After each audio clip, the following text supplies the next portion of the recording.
Cause drop my top, let it go, lose control, your true colors, always show, they always show. Chatman, a U.S. Air Force combat controller, and the SEALs are attempting to rescue their lost teammate.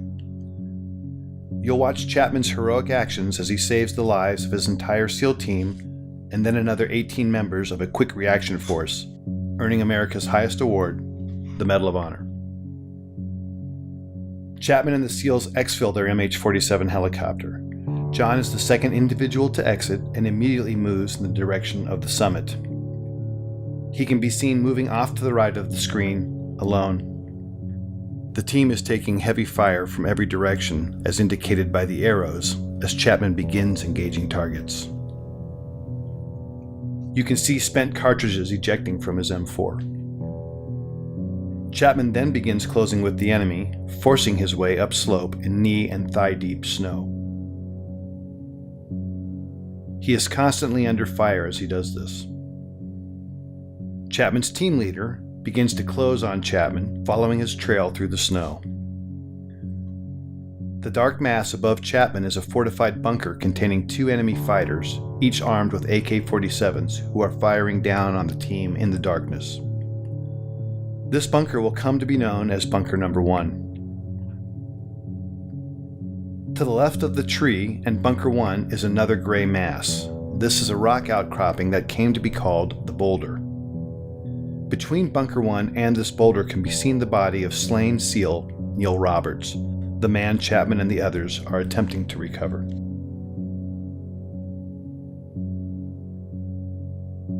Chatman, still alone and closest to the enemy, pauses to engage targets as his team leader follows him, but never actually catches up with him.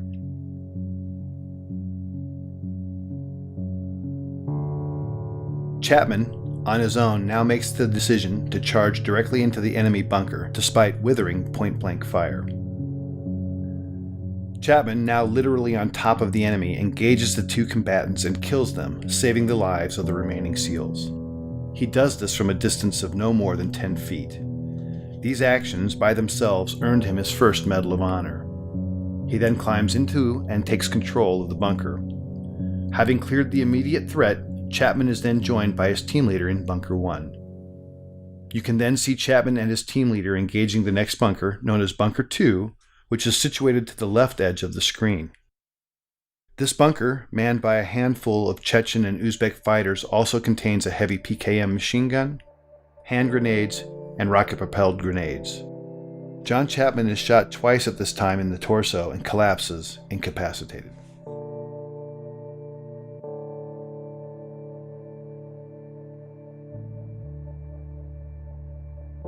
You are now looking at a new angle, and at the left of the screen can be seen the 2-man fire team and team leader on top of the boulder. Just below it is Bunker 1 with the mortally wounded Chatman. One SEAL can be seen firing his modified MSgt machine gun from the hip into Bunker 2 on the right side of the screen until he is struck by grenade shrapnel and tumbles 10 feet off the top of the boulder, collapsing at the feet of his team leader, thus setting off a chain of events that would lead to the SEALs abandoning Chatman on the summit. The wounded SEAL and the team leader can be seen conferring about his injuries. Moments later, the SEALs decide to retreat from the summit because their position is untenable in the face of continued massive enemy firepower. They can be seen moving toward the right side of the screen and passing the body of Neil Roberts. Unfortunately, the SEALs do not pass John Chatman, who is above them and inside Bunker 1. This angle shows 3 SEALs in a triangle. The larger black heat signature is a smoke grenade. Just to its left is a donkey and dead Al-Qaeda fighter killed by Chatman. The steepness of the mountain can be seen as the SEALs begin to slide down the near sheer face.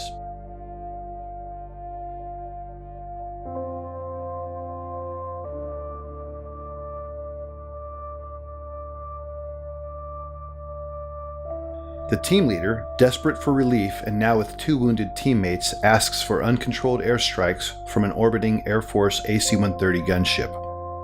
The impacts you see are from 105mm howitzer rounds being fired onto the ridgetop in order to save the remaining SEALs.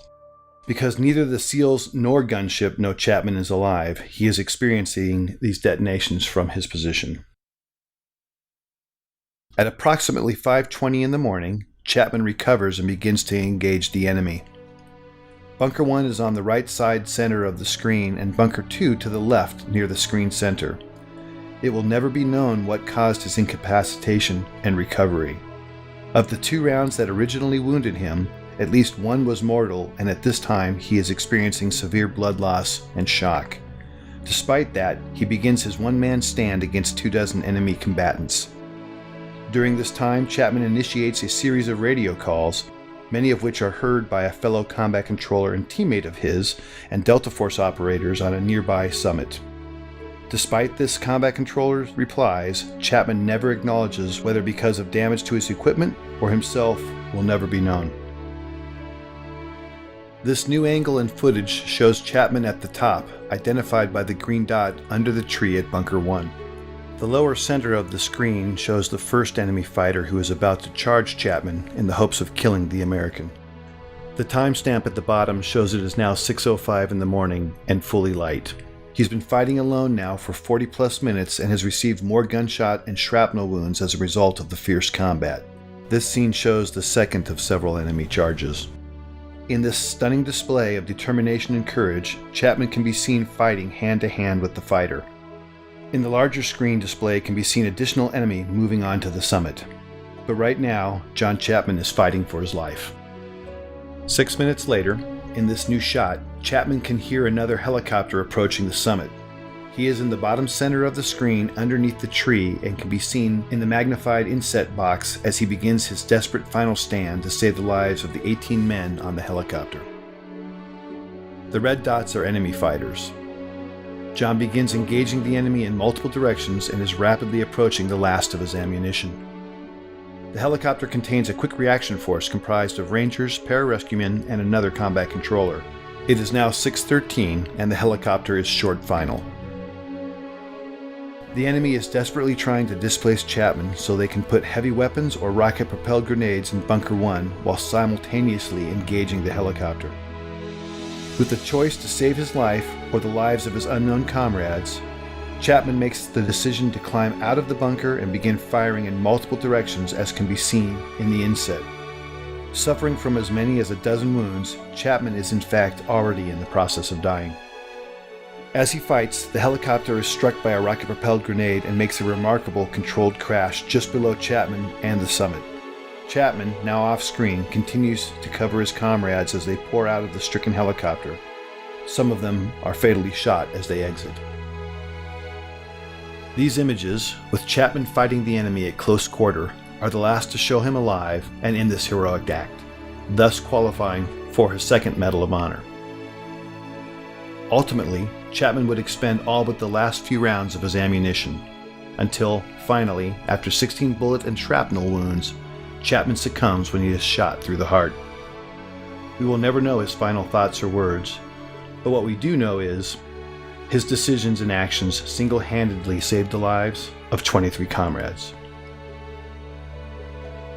For more information about John Chatman's amazing story and the details about this mission, visit danschillingbooks.com or your favorite book retailer to obtain a copy of the Chronicle of His Life, Alone at Dawn.